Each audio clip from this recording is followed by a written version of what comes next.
my Savior. Spirit, lead me where my trust is without borders. Let me walk upon the waters wherever you go.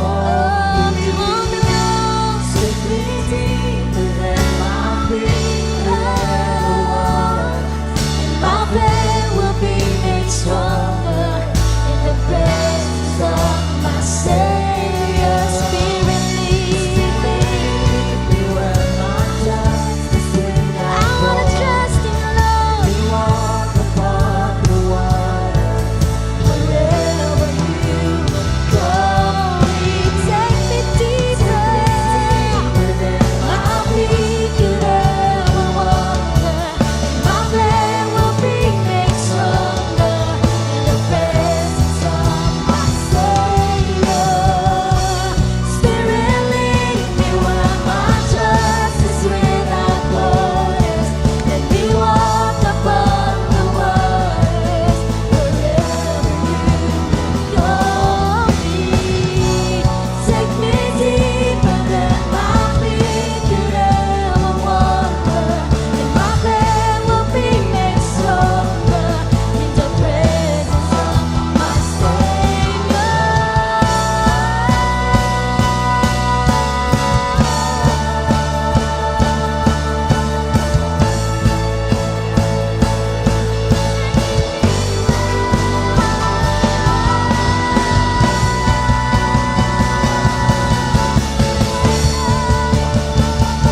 We wanna trust in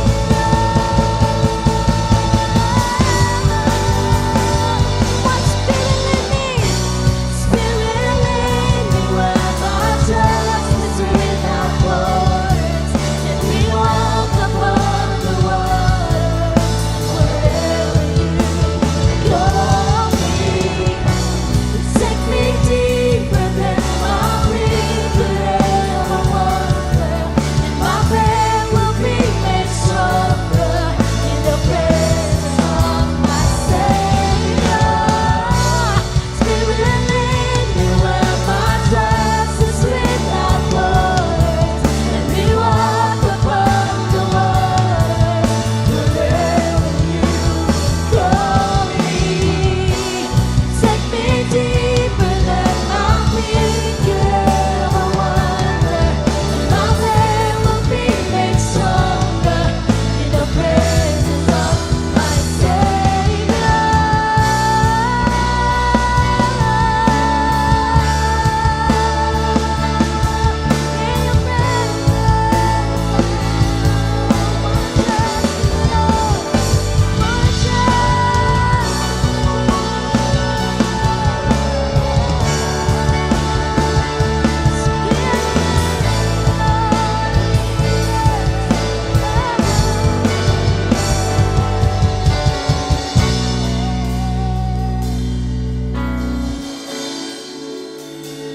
Let me trust in you, Jesus. Let me trust in you, Lord Jesus. As we walk, we're gonna trust in you, Lord.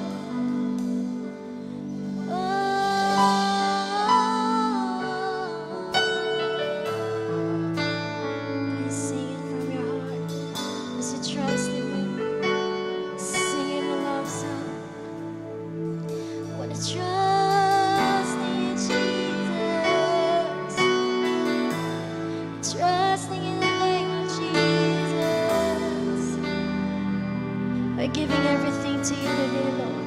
And as we sing this song, and I will call upon your name. Keep my eyes above the waves. My soul will rest in your embrace. I am yours, and you are mine.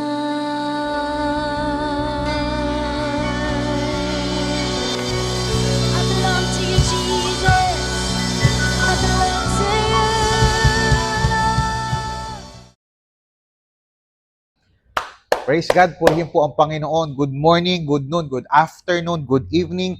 Nasaan man po kayong panig ng mundo ngayon, gusto ko po kayong batiin ng isang mapagpalang araw po ng linggo. And I hope that you are all doing well. Happy Amazing Sunday.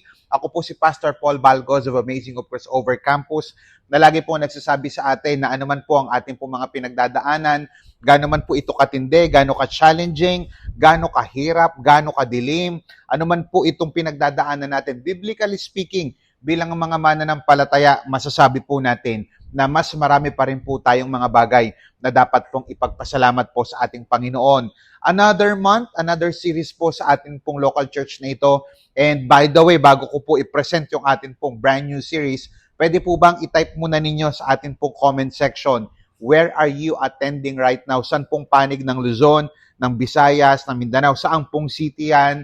At kung kayo po ay nasa Middle East, saan po sa Middle East? Saan po parte ng Europe? If you came from the western part of the world, i-type nyo po sa comment section. By the way, gusto ko pong i-shoutout yung mga patuloy pong sumasama po sa atin dyan sa Nigeria. Meron po tayong mga nanonood from Kingdom of Saudi Arabia, from Singapore, from Batangas, meron po from Caloocan, meron din po from Japan, meron pong nanonood sa atin from New York City. Marami po tayong mga kapwa po sa pananampalataya na nai-encourage, nai-enlighten sa pamamagitan po ng pagbabahagi po ng mabuting balita using this platform. And ngayon po, habang tinatype niyo po yan sa comment section, i-share niyo na rin ito para maabutan ng mga ka-Facebook po ninyo. Ito pong napakagandang series po natin. And today, meron po tayong brand new series for the month of August entitled Ghost Stories. Pwede po bang i-type niyo sa comment section?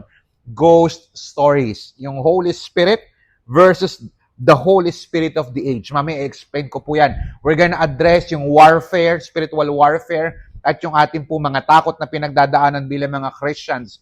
Ito pong the Holy Spirit and the Spirit of the age. Maganda po yan. Kasi lalong-lalo na po tayong mga Pinoy, mahilig po tayo sa mga ghost stories, di ba? Tuwing may kwento tungkol sa multo, tungkol sa paranormal, basta tungkol sa kakaibang karanasan, no, na hindi usual, na nararanasan po natin. Marami pong interesado. Pero I wanna tell you this, na sa Bible po, hindi po ito nagtuturo ang pag-uusapan po natin ngayong August pong ito ay isa sa mga pinakamahalagang usapin, pero hindi po tungkol sa multo. Kundi ito po ay patungkol sa Espiritu na gumagabay po sa atin, yung Holy Spirit. Ito pong Holy Spirit na pong ito, siya po yung third person sa doctrine po, dun po sa pinaniniwalaan natin Triune God. Ito pong banal na Espiritu, siya po yung nagdadala ng katotohanan, ng kabanalan, at nagbibigay po sa atin ng buhay. At meron din naman pong Spirit of the Age na impluwensya po dito sa mundo na kung saan unti-unti po tayong nilalayo sa ating pong Panginoon. Let me tell you this, ano po yung mga examples nitong Spirit of the Age. Ito po yung follow your heart. Kung ano nararamdaman mo, yun ang sundin mo. Yung iba naman sa atin, your truth is valid as my truth. Kung ano yung truth mo yan. At tila baga pinapakita ng mundong ito, ng spirito na ito, na everyone else has their own truth. Kaya lang may tinatawag po tayong absolute truth. Hindi po siya subjective na based sa experience mo, sa nangyayari sa'yo, kundi kung ano yung sinasabi ng salita ng ating Panginoon, yung Word of God. Kaya nga po sinabing Word of God. Yan po yung absolute truth. And that is not subjective, but objective. Yung iba naman po, ano pa po yung example ng mga spirit of the age, yung do whatever makes you happy. Kung ano yung magpapasaya sa'yo, as long as wala kang tinatapakang tao. Kaya lang kung minsan, itong motto na to o slogan pong ito ay may daladalang mali po sa ating mga buhay. Iba naman, earthly success is more important than holiness. Hindi na importante ngayon yung buhay na may kabanalan. Ang importante, nakakabayad ka ng Meralco. Ang importante, meron kang, alam mo yun, mabuti kang tao. Alam niyo po, hindi po lahat ng spiritual at motivational ay mula po sa ating Panginoon. Kaya kinakailangan po natin na matutong ma-identify at kilalanin ano nga po ba yung coming from the Word of God, coming from the Holy Spirit, at coming from the Spirit of the age. Ngayong pong buwan na ito, matututunan po natin kung paano mamuhay sa kapangyarihan po ng banal na Espiritu at kung paano po tayo magkakaroon ng discernment sa panahon na punong-puno ng deception. Lalong-lalo na po ngayon sa ating pong panahon that we live in an era wherein all information is just a click ng iyong fingernails o ng inyong mga daliri. Paano ba tayo magtatagumpay sa laban ng takot at ng, alam mo yun, spiritual na pakikibaka. Now, hindi po ito yung series na po tungkol po sa multo. Ito po ay series na tungkol po sa spiritual nating buhay. Now, I want you to understand, meron pong isang kasabihan na that the greatest victory is not avoiding the battle, but winning the battle. Ang pinakamatindi daw pong katagumpayan ay hindi po pag-iwas sa labanan, kundi pagkakatagumpay sa labanan. And bilang po mga Christians, we have an ongoing battle. Yan po yung tinatawag na spiritual battle. I-type nyo nga po sa comment section yung phrase na yan, spiritual battle. I remember when I was, alam mo yun, I was watching itong isang documentary about sa wildlife. Ito po ay yung mga lion daw po, kapag ang mga lion nanghuhuli po sila ng kanila po mga prey, ng kanila mga biktima, yung kanila pong mga lunch, yung kanila pong mga dinner, kadalasan po hindi nila po hinahabol yung buong kawan. Meron po, pero hindi ganun kadalasan. Ang target po ng mga lion ay yung mga mahihina, yung mga distracted, at yung mga hiwalay sa grupo. Ibig sabihin, kapag kahiwalay ka, ikaw yung maaring number 1 na biktima na madaling lapain na mga lion. Ganon din po ang strategy ni Satan sa ating pong spiritual life. Hindi kinakailangan sirain ni Satan ang buong church. Ang kinakailangan lang niya, ihiwalay ang isang believer sa prayer meeting. Ang goal ni Satan, ihiwalay ka sa life group, hindi ka mag-small group, hindi ka umate ng yung local church. Ang goal ni Satan, hindi ka mag-devotion, hindi ka mag-pray, huwag kang manalangin, huwag kang makipag-usap sa mga God-fearing people. Ang goal ni Satan, hindi ka magpa-train. Now, kinakailangan natin itong ma-identify. At ang tanong, nasasagutin po natin, paano ba natin haharapin ng Diablo, ang spirito ng Diablo, na merong pong katagumpayan kahit na matindi po yung ating po pinagdadaanan. And I want you to join with me sa 1 Peter chapter 5, verses 8 through 9. Basahin po natin yung text, and then later on, I'll explain the context. Ang sabi po ng verse 8, "Be alert and sober mind. Your enemy, the devil, prowls like a roaring lion, looking for someone to devour." Verse 9, "Resist him, standing firm in the faith, because you know that the family of believers throughout the world is undergoing the same kind of sufferings." Purihin po ang Panginoon sa pagkakabasa ng kanyang banal at makapangyarihang salita. Ito pong 1 Peter were written by the name himself. Yung book po na 1 Peter ay sinulat po ni Apostle Peter. At ito po ay sinulat ni Apostle Peter sa panahon na kung saan ang mga Christians were going a very, very, very, sabihin na natin, matinding persecution.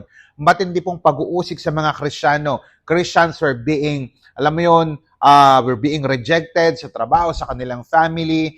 And ito po yung nangyari, nagkalat ang mga Christians. Dahil po sa matinding persecution sa Jerusalem, nagkalat po sila. And the Apostle Peter were encouraging them na magpatuloy sa kanilang pananampalataya and at the same time, maging mapagbantay sa mga false teaching.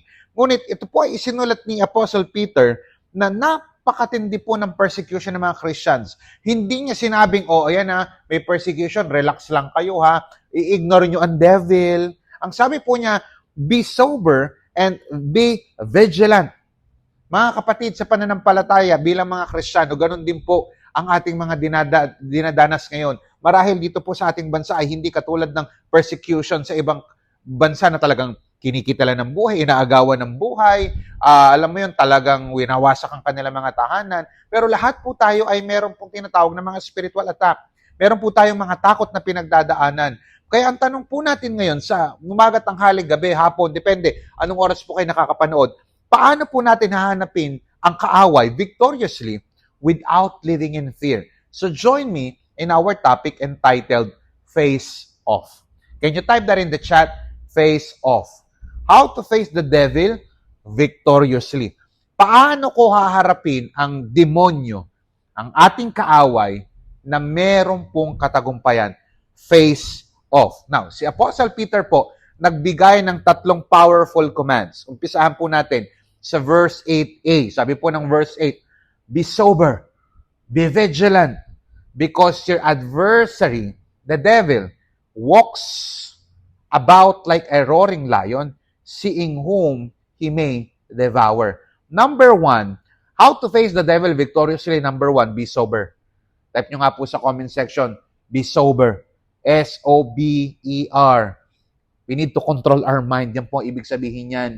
Ang salita pong sober ay mula po sa Greek word na nepho, na ang ibig sabihin ay to be self-controlled, mentally alert, spiritually clear, free from intoxication. Now, hindi lang sa alak ito na alam mo yun, nagpapalabo ng isipan. Ang laban po kay Satan ay nagsisimula po sa isip. Now, hindi po aksidente na sinabi po ni Peter na be sober. Bago niya binanggit ang devil. Why? Dahil po, pinapakita lamang po ng Bible ang realidad ng spiritual warfare, ng spiritual battle. Bilang mga Christians, meron pong, bukod sa kalaban natin yung ating mga laman, yung ating mga carnal na desire, kalaban po natin yung spirito ng diablo, yung spirito po ni Satan. Kaya mga kapatid, gusto ko pong sabihin sa inyo, bilang mga mananampalataya, kapag magulo po ang isipan natin, madali pong makapasok ang deception. Kaya pansinin nyo, kapag magulo ang isipan natin, sobrang stress natin, nalilito tayo sa nakakapagod na mga information sa social media. Minsan hindi na natin alam kung ano yung tama. Minsan hindi na natin alam ano yung mga ibablock natin o sino yung mga tatanggapin natin. Nalilito na po tayo sa dami ng napapanood natin sa social media, lalong-lalo na kapag magulo ang isip natin. Madali pong makapasok dyan ang deception ni Satan. Minsan kapag ka-emotional po tayo, of course, lahat po tayo, we have been created by God as emotional being. Pero yung context po ng pagiging emotional natin, minsan, madali pong makapasok si Satan kapag down na tayo. Halimbawa, sa mga mag-asawa, dumating sa punto ng buhay ng mag-asawa, parehas pa Christian, yung isang asawa, nagkaroon sila ng problema, and then ito pong, yung kanyang partner, humanap ng attention and comfort sa iba, dahil nga emotion yung kanyang pinairal, nagkaroon ng tukso, pumasok sa ibang relationship. Ganon din po kahit sa mga single, kahit po sa mga ordinaryo mga Christian, every time na dumadaan po tayo sa matinding spiritual attack, lalong-lalo na kapag ka-down na po tayo emotionally, dapat po natin bantayan yan. Why? Because the battle is in the mind. The battle is also in our emotion. Dahil maling emosyon, dahil emosyon ang pinairal natin, nagkakaroon po ng tukso sa ating buhay at yun po yung nagiging resulta, nawawasak yung ating pamilya, marami pong mga pag-aaral ang nawawasak, marami pong mga career ang nag-fail because pinahintulutan nila yung kanilang emotion ang mag-rule sa kanila pong mga buhay. Kapag careless tayo, madaling makapasok po ang distraction. Halimbawa, yung isang Kristyano, kapag kakampante na siya na, kaka-life retreat ko lang naman, tsaka nag-pray naman ako eh. Kapag nagiging kampante na po tayo sa ating spiritual life, ibinababa po natin yung ating mga defenses, yung ating pong mga guards, nagiging kampante po tayo. I-type nyo nga po sa comment section, huwag kang maging kampante. Kung kaya nyo pong i-type na medyo mahaba yan, o kaya huwag kampante. Sige, yun na lang po, i-type nyo po, huwag kampante. Type that in the chat. Ang mga Christians, lalong-lalo na sa mga panahon ngayon, hindi po tayo dapat maging kampante dahil meron pong tinatawag na spiritual ambush na kung saan si Satan anytime pwede po siyang mag-ambush sa ating buhay, sa ating finances, sa ating sexuality, sa ating marriage, sa ating pag-aaral, sa ating pagiging single, even sa ating pong mga ministry. Kaya hindi po dapat tayo maging kampante sa ating pong spiritual life. Yung iba sa atin sa sobrang kampante, hindi na nag-devotion. Sa sobrang kampante, hindi, feel ko yung presence of the Lord. Hindi na nag-pray, hindi na nagbasa ng Bible. Kapatid, ang battlefield ni Satan ay hindi kadalasan yung kung ano-ano pa man. Ang battlefield po na kung saan inaatake ni Satan ay yung ating pong isipan. Hindi ka muna pinababagsak ni Satan sa kanya mga actions. Pinababagsak ka ni Satan sa ating pong thinking. Remember si Eve, hindi naman niya pinakain agad ng prutas eh. Una muna niyang tinaniman ng mga pagdududa si Eve sa kung ano ang sinabi ng salita ng ating Panginoon. Totoo ba? Is it really true? Halos ganyan din po ang atake po sa atin ni Satan ngayon. Kaya po sabi po ni Greg Rochelle, sabi niya, your life is always moving into direction of your strongest thoughts. Kaya tatanungin kita ngayon, ano yung strongest thoughts mo na nasa isipan mo ngayon? Alam po ni Satan kung paano niya kontrolin ang iyong thoughts.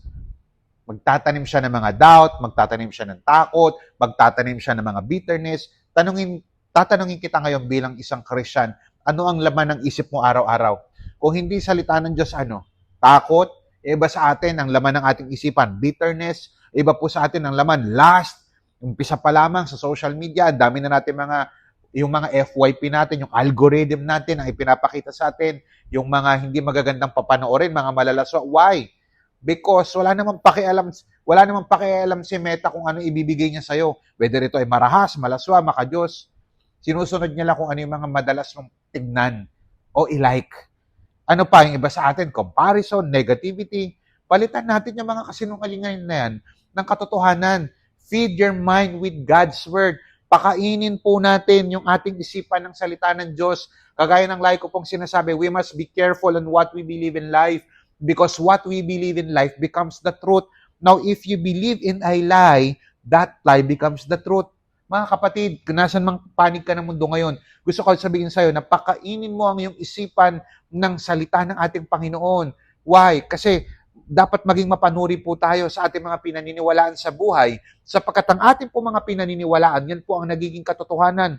Now, kung naniwala ka sa isang kasinungalingan na pinagmukhang totoo ni Satan sa iyong isipan, yung kasinungalingan na yan na ang magiging realidad ng katotohanan sa iyong buhay.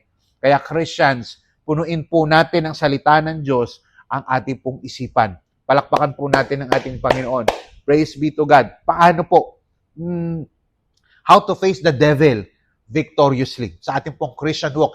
By the way, imagine ninyo, August na, ilang buwan na lang, September na naman. Ano na yung mga napagtagumpayan natin? Be sober. Control your mind. Pangalawa po, paano natin haharapin si Satan sa mundong punong-puno ng temptation and pakikibaka? How to face the devil victoriously. Pangalawa, sabi po ng verse 8, be sober, be vigilant, because your adversary, the devil, walks about like a roaring lion, seeking whom he may devour. Pangalawa, be watchful. Ibig sabihin po nito, confirm your enemy. Ang salita pong vigilant, galing po yun sa Greek word na gregoreo, na ang ibig sabihin ay stay awake, stay alert, keep watching. Maging vigilante ka, di ba yan yung mga term natin? Uy, maging alerto kayo ha. Stay awake, stay alert, keep watching. Yung salita naman pong adversary sa Greek, ang ibig sabihin po niyan, an opponent in court, kalaban talaga, isang accuser. Tapos yung devil naman po, sa Greek word niyan ay diabolos, na ang ibig sabihin ay slanderer, false accuser. Binabanggit ko lamang po yung mga Greek word para mas manamnam natin yung pinaka-original meaning ng language na ito. Yung devour naman po sa Greek ay katapinuo. Ang ibig sabihin po ay to swallow completely, kainin ng buo, lunukin ng buo. Kapatid, hindi gusto ni Satan na istorbohin ka lang. Ang gusto niya, ubusin ka. Kaya pansinin natin, sinabi po ni Peter ang devil daw po ay parang isang leon, like a roaring lion. May roar. Nakita niyo yung mga napapanood natin sa mga social media, pero hindi siya yung tunay na lion. Sa Bible po, may dinedescribe din po yung ating ultimate lion. Yung tinatawag po natin si Jesus Christ, yung Lion of Judah. Lion of the tribe of Judah, to be specific. Sa Revelation chapter 5, verse 5. Mas malakas po yung lion po na meron tayo kaysa sa lion na meron na mundong ito. Diba sabi po sa Bible, greater is He that is in us than he who is in this world. Kaya gusto ko po sabihin sa inyo na mas malakas po yung kakampi natin kaysa sa kalaban po natin. Magandang kakampi po si Jesus, pero mahirap po siyang kalaban. Kaya napakaganda nito na identify po natin na ang kalaban po natin ay si Satan. Hindi po sovereign si Satan. Sovereign po ang ating Panginoon. Ibig sabihin po niyan, kahit gaano po kalakas ang demonyo, hindi siya makakakilos ng lampas sa pinahintulutan ng ating Panginoon. Meaning, limitado po ang kanyang kayang gawin. Hindi siya all-powerful. Kaya, kilalanin natin ang strategy ni Satan. Kaya kung alam mong mahina ka, nanghihina ka ngayon, physically, emotionally, nanghihina ka spiritually, alam mo magpahinga ka lang muna. Pag nanghihina ka physically, magpahinga. Pag nangihina ka emotionally, magpahinga. Huwag basa-basa mag-decision pag malungkot. Huwag basa-basa magbitaw ng salita kapag galit. Huwag basa-basa magbigay ng pangako kapag ka sobrang saya. Kung alam mong vulnerable ka sa temptation, lumayo ka muna. Why? Maraming nawasak na tahanan, maraming nawasak na pamilya, maraming nawasak na kumpanya, maraming nawasak na faith, maraming nasira na spiritual journey because nung sila ay vulnerable sa temptation, imbis na lumayo, lalo silang lumapit sa tukso. Kapag ka feeling mo isolated ka, sumama ka sa church family. Why? You need to be aware of the reality. Examine your weak spots. How can we apply it into our lives, Pastor?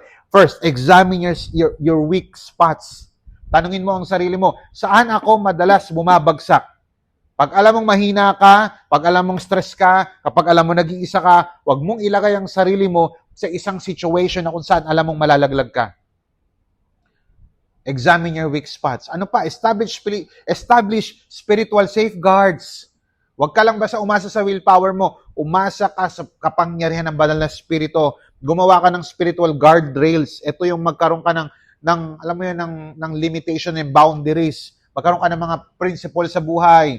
Magkaroon ka ng regular devotion. Sumama ka sa life group, sa mga small groups, sa mga Bible study groups. Umati ka ng church. Humanap ka ng accountability. Find a mentor, find a pastor, find a life group leader wherein makakapagsabi ka ng iyong kahinaan, ng iyong mga struggles. Find a fellowship. Mas madaling labanan ng kaaway kapag ka hindi ka nag-iisang lumalaban. Kaya humanap ka ng mga makakasama mo sa journey nito. Listen to this very carefully. Christian life, Christian journey is not meant to be walked alone. Hindi ka dinisenyo ni Lord para maglakad mag-isa. Yes, may mga panahon na kinakailangan mapag-isa ka para makausap mo ang ating Panginoon. Pero may mga panahon na kinakailangan mo ng kasama para lalo mong makita ang pagkilos ng Panginoon sa ating buhay. And trust yourself to our greater lion. Sino yun? Walang iba kundi ang ating Panginoon. Ulitin ko po, bakit ko sinasabi ito? For us to be aware of the reality ng spiritual warfare. Walang iyakan ha? Stay body lang ha? Okay na po, Pastor.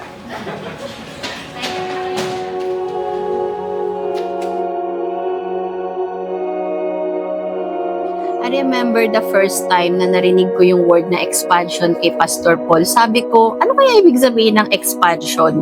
Hindi ko maintindihan yun. And that was 3 years ago.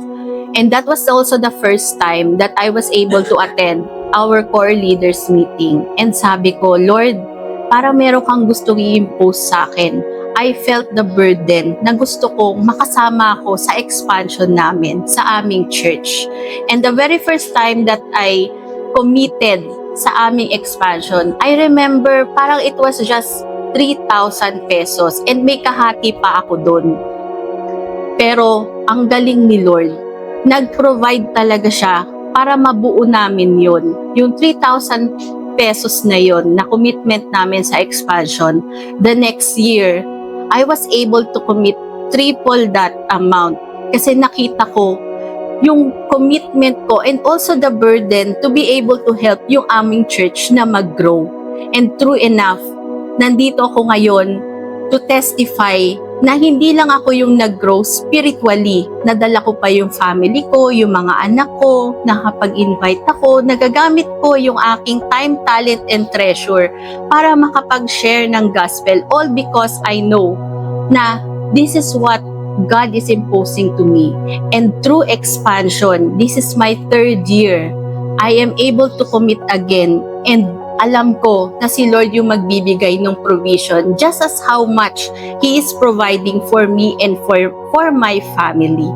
And because of it, no, lumawak din yung aking network, yung mga community na nasasamahan ko, the people na hindi ko akalain na mamimit ko, no, all this galing lahat kay Lord.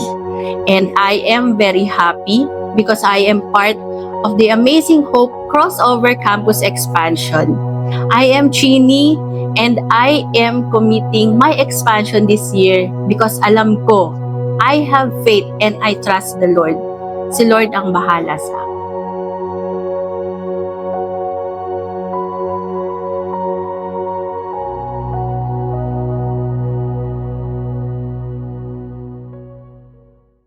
Pangatlo po, sabi po ng verse 9,